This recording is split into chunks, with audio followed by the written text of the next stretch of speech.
Right, hello and welcome to the Net4 virtual pitch hosted by CoInvestor.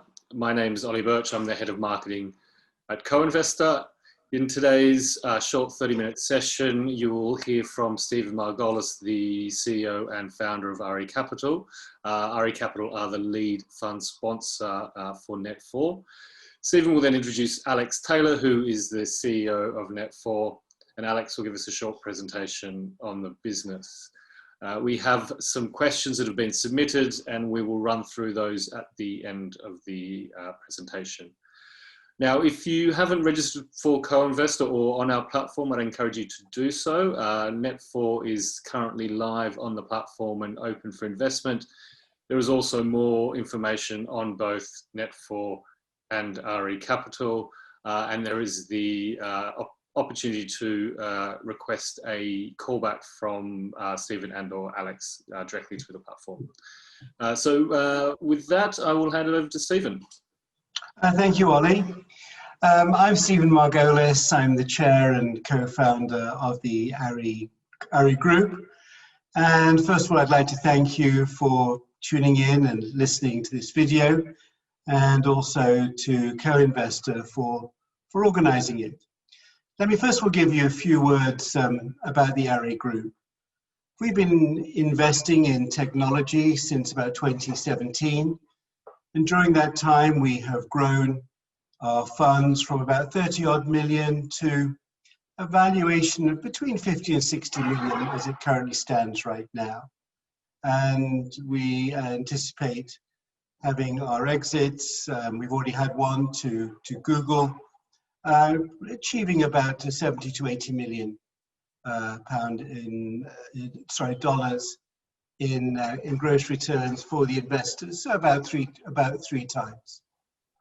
We have an office spread from China through to Israel, London, and Los Angeles, and we're always looking for interesting opportunities that perhaps others don't get to see. It's important that you should understand that we have a defined investment policy. First of all, there has to be a barrier to entry within any investee company that we are going to consider. Secondly, there has to be a proof of concept. They either have to have revenues or demonstrate that revenues are on their way. We only really invest in B2B type businesses. That's because we look at the business that our investee is dealing with as the validation of the worthwhileness of the investee company. And finally, and perhaps most importantly, the investee, the company that we're looking to invest in, has to have good management, and management that we can work with. The reason why this is important is because we are active investors. We get involved with the companies and help them as best they can to grow and meet their targeted objectives, not just for themselves and not just for the investors, but for both sets of parties. I think it's also fair to say that we don't just focus on return on investment for investors. We like to think as best we can that we give investors a good time from their investments, in terms of making sure that their investments that they're making are current, they're relevant, and something that they are proud to be associated with and involved in the companies. And they see how those companies are working in real time in life as it goes on today. Just turning to Net4, you'll learn more about it in a moment from Alex. And you'll learn how it's operating in the IoT space. It's important to say that we've been involved with the company for some time and helped mentor their growth. It provides an end-to-end solution, which is why the company has been able to attract so many really interesting partnerships with much more significant partners. It's also providing software and hardware in a today problem, as people recognize the need for connected devices. It's not just developing technologies or a technology, which is going to be possibly used sometime in the future. As such, the company generates profits not just from hardware sales, but also from recurring software income, which I think is an added attraction for the company. So at this juncture, I'm going to pass you over to Alex Taylor, who is the CEO, and he will describe the company in more detail. Thank you. Thank you, Stephen. Good overview, so that's very useful. Thanks, Ollie, for having me. I will just share my screen and run through our presentation.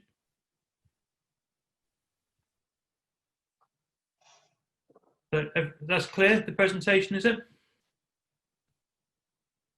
So Net4 is an Internet of Things solutions provider. The Internet of Things is, as Stephen's mentioned, connected devices. So if you think about your doorbells from Ring and your Hive heating thermometers, they are consumer devices. We focus very much on an enterprise connected device, but the same principle applies. So our devices connect to the internet, hence the Internet of Things, and then they bring back some value. So this slide covers the key areas of why people would use IoT. So in a business environment, businesses look for increased output or reduced costs, or an eco improvement, so green credentials, that's big on a lot of large enterprises list at the moment, and of course efficiency gains as well. So it's a rapidly growing segment.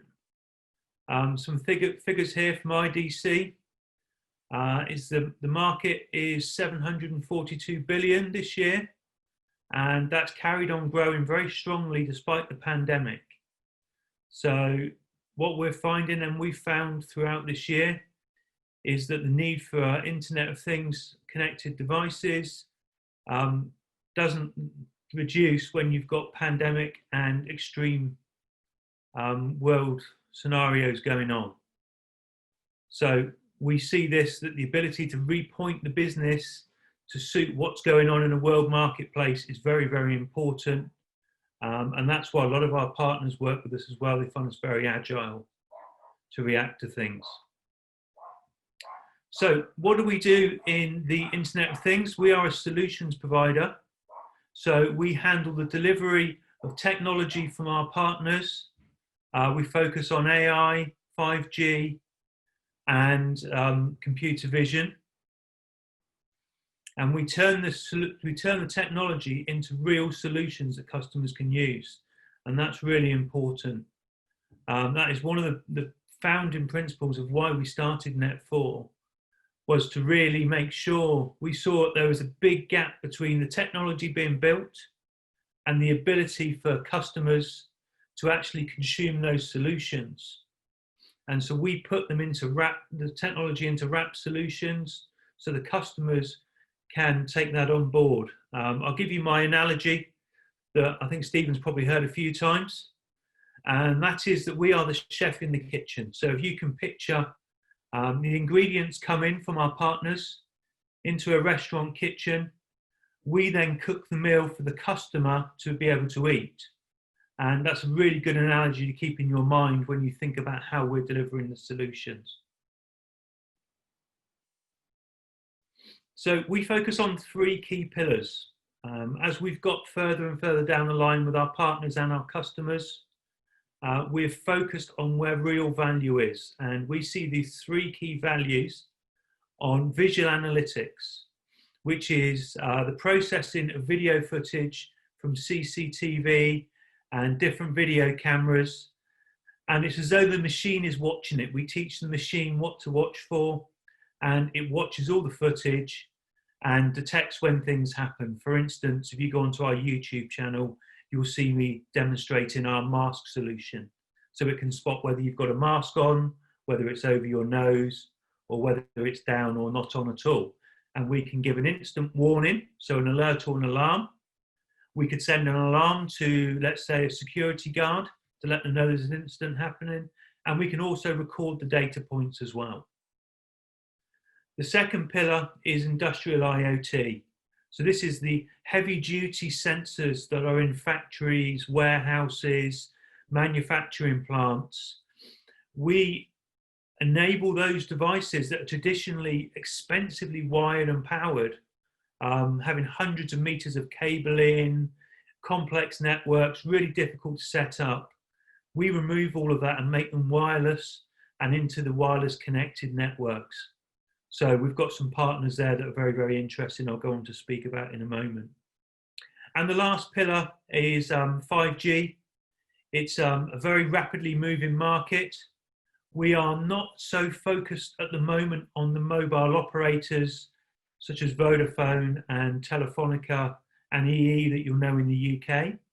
We are focused on the private network where a private company like a factory or a manufacturing plant that I've just mentioned can go and buy their own 5G license from Ofcom, and they can run their own private, high-speed, highly secure network, and we provide the solutions for those to give them the value back. So there are three key pillars. We work with, as I said earlier, tech partners. So I'll go through our three key partners that fit into our three pillars. We have a set of criteria for picking these partners. They need to be well established, have a strong pedigree in the industry they represent, and we must be able to add real value and IP to the solutions that we take to market with them and for them. So the first partner is ARM. This seems to be the biggest UK tech company nobody's heard of. So they've just been acquired for $40 billion by NVIDIA. They are used by 75% of the world's population and are in 95% of the mobile devices and sensors that we all use. So if you haven't heard of them, it's worth looking at what they do. Based out of Cambridge, we deal with a division in Manchester. We have a partnership agreement with ARM, and we deliver the visual analytics solution with them. So it allows us to go to market and deliver really advanced camera analytics. And only today I've come from site at IBM where we've installed our solution as a demonstrator on their big site at Hursley.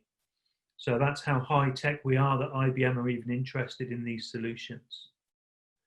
Where we bring to the party, as I said earlier, we've got to add value, is that ARM are very good at building technology, and their model has always been building reference designs that other people license. And we've got a very similar agreement, although you can't technically license a reference design for this software. They have built a software engine that can build detections like face masks, like detecting people, counting cars, those sorts of things. They've built a framework for building those, what we term as models. And we are going to build those models, and we are going to take them to the customers, delivering the cameras, delivering all the edge infrastructure to process that solution. And we're also building it into the heart of the 5G network, which, as you'll have identified, feeds very well into one of our other pillars. Our next partner is Pepperl & Fuchs. They're a very large German sensor manufacturer, over 40,000 products on their line, $750 million turnover per year. They do the heavy industrial sensors I spoke about earlier, and we are bringing the wireless element to that. So bringing massive cost advantages, flexibility on network deployment in a factory, and also all the capability of bringing that back into a modern environment. And quite clearly, the value add is they do industrial sensors very, very good.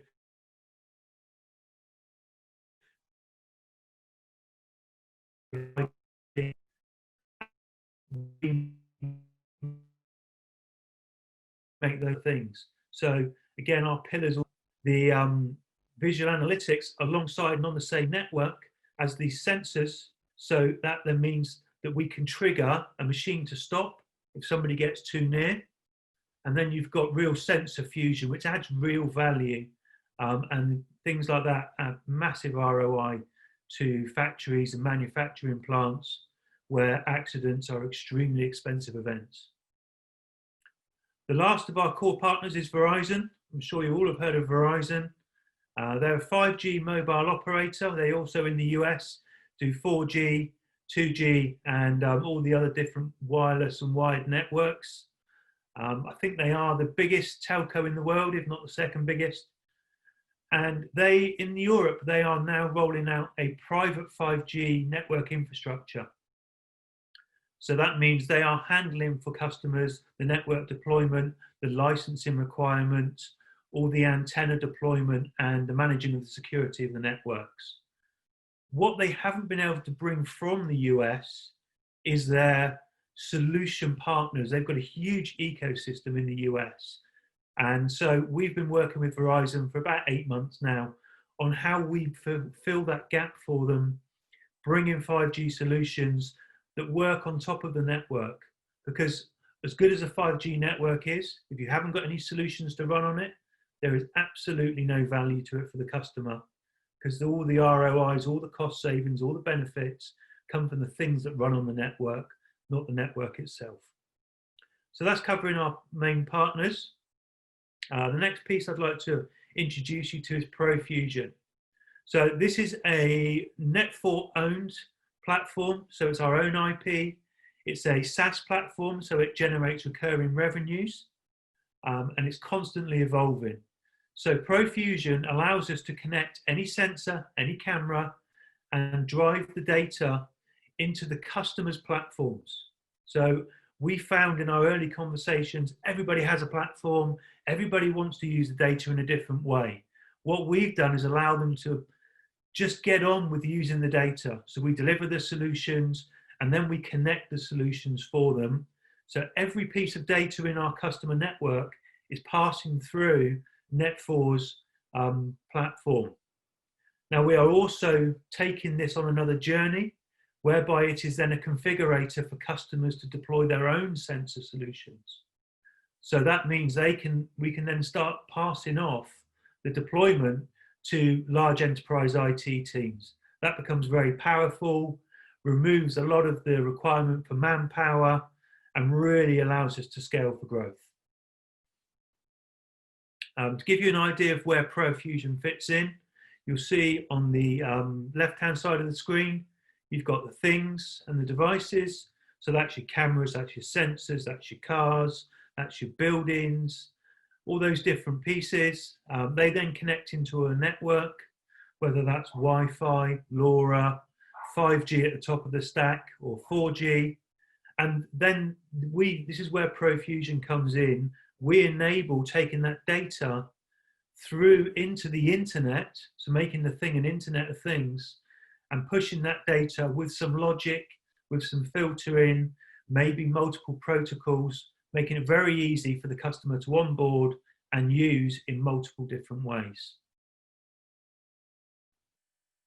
Some of the customers who are using Profusion, so as I say, we're using it with Verizon to integrate all the different devices into a single feed. Exactly the same with ARM. We're taking the camera processing and we are giving the information to customers. Mpro 5 is probably our most advanced customer. So they have an application that's in workers' hands. So it's a workflow management application. We are sending sensor data there. So if you look at the instance of Tesco, they are using bin sensors through the Mpro 5 app that tells the maintenance people on site to go and change a bin because it is full. And that's a very useful thing, cost saving, saves people checking the bins regularly and saves waste going all over the site. So there's lots of cost saving factors there. And again, with Network Rail, we are able to push air quality information into the people looking after the station so they can understand the impact on customers and the environment. And Pepper and Fuchs, I've already mentioned, we're taking their data into the Internet of Things cloud rather than their old-fashioned wired sensors.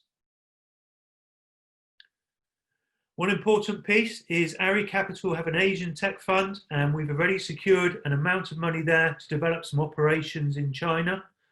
That will be focused on delivering our own hardware, which will further increase our value because it means we'll be able to have pre-onboarded hardware from manufacturer to end customer.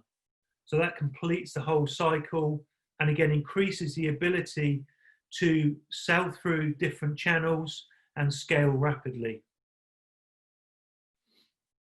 And my last slide today is just showing you how we're going to use the funding we're looking for. So we're looking at £895,000, and we're looking at that to develop Profusion. So everything is around Profusion, around building our IP stack, so we are more integrated into the solution. So I think about 70 to 80% of that fundraise will be used purely for things that create ongoing SaaS revenues. So it's very, very valuable in the Internet of Things. The multiplier evaluation is very, very high compared to many other industries. So we see it as really, really important to drive the business towards an ongoing SaaS cloud revenue business. And that's the end of my presentation. Thank you, Alex. I think we covered a lot there. Well, there's a few questions which have been submitted, which I'll run through. Some of them you, I believe, have touched on in your presentation. Okay. But the first is, you talked about the Internet of Things market growing really rapidly. Do you have some rationale behind that? So rationale with regards to why it's growing so fast? Yeah, why it's growing so fast. Is it around, I think you talked about the need is growing. Is it just some more details around why the market is growing? So it's the ability, it's the cost savings you can get from the Internet of Things. The way you can create automation, the speed of getting information back, the ability to roll out devices very, very quickly. That is critical. So if you've got to get engineers in, you've got to lay hundreds of meters of power cable, it's very, very difficult to do. Whereas if you can take a single battery powered device, place it in wherever you need it conveniently, very easy to install, and that gives you real value back. So things like predictive maintenance, a very low cost sensor with a relatively low overhead that can run for 10 years, will start predicting when maybe your production line will go down. Mm-hmm. And I've certainly heard of cases where it's a piece on the production line is £25,000. So you don't keep those things in stock. They're on a 5-week lead time. And if you're trying to produce anything in a factory and you've got 5 weeks of downtime you don't expect, that's horrific. But if this small sensor can it can tell you, look, that piece is vibrating extremely out of tolerance and it's going to need to be replaced. You can book in a service engineer, book in the part, plan your close down out of hours and have no downtime at all. And the difference in those two examples are enormous. So it's connecting the intelligence with the planning and the outcomes. Okay, thank you. The next one is, what was the impact of COVID-19 on Net4, and how did you mitigate some of those challenges, all those risks? So the big impact for us was that a lot of our projects, we had a very large project with a drinks manufacturer where we were going to be rolling out sensors into their machines that are in pubs, clubs, bars, those sorts of places. And that was obviously delayed because we couldn't go and install. So that's where we saw projects being delayed. They're now coming back to life. So that's all good. We're learning to live with the pandemic or the disease now, and hopefully the pandemic will subside. But we then found there were new requirements. So the face mask detection, social distancing. If you go on our website, thermal cameras for detecting fevers. All those things came in, wristbands. So we've got a very big partner now out of Belgium. And we only started talking to them because we were looking for a wristband for social distancing in a warehouse environment. And so we've come out of it very well. I think we've had a slight delay in some revenues we forecasted, but they are still on our forecast for next year. So I think we were only 3 or 4 months behind where we planned to be, and we've definitely advanced the business thinking. And on that, what are some of your financial projections for 2021? So 2021, we are forecasting 6.3 million in revenue and a gross profit of $750,000. And then going into 2022, we are looking at 8.6 million of revenue with a gross profit of just over 2 million, 2.1 million. And the reason for the increase there is that we are making bigger margins on the ongoing element, which is what I identified earlier. So, you don't install a sensor and then use it for a year. These things are used for 5-10 years. So the impact of that means that the margins grow because the hardware element becomes less impactful on our margin. Okay. We've covered the use of funds. What about some potential exit strategies for the business? So I think the most likely in the industry we're in and the way it's growing is that we will have a trade sale of some description, whether that's an amalgamation with one of our partners. Obviously, all of our partners are larger than us, so they could easily come and acquire us when we add value. Or we'll be finding someone who hasn't got into the Internet of Things at the right time, looks to buy their way in instead. We're a very good tool for doing that. Okay, that is they're all the questions that I have, and I can see we're getting to the end of our time. So thank you, Alex, very much for putting together the presentation and taking us through it, and thank you, Stephen, for your time as well. Just remind. Thank you, Ollie. I really appreciated the opportunity, and I would just like to say I would hope that what Alex has been able to describe shows the relevance of the business in today's business environment. So it's very much a company of today. Yeah, I think that's a key point, isn't it? I mean, the ability to you sort of moving to new needs as different needs sort of come about in different areas of the Internet of Things sector. Taking advantage of that. Once again, I'll just remind you that there is more information on both Net4 and ARIE Capital on the CoInvestor platform. So if you haven't registered, please do so. And if you would like to set up a call, please get in touch either through the platform or through the CoInvestor website. There is email and contact details. Thank you very much. Thank you, Ollie. Thank you, Stephen. Thank you, Ollie.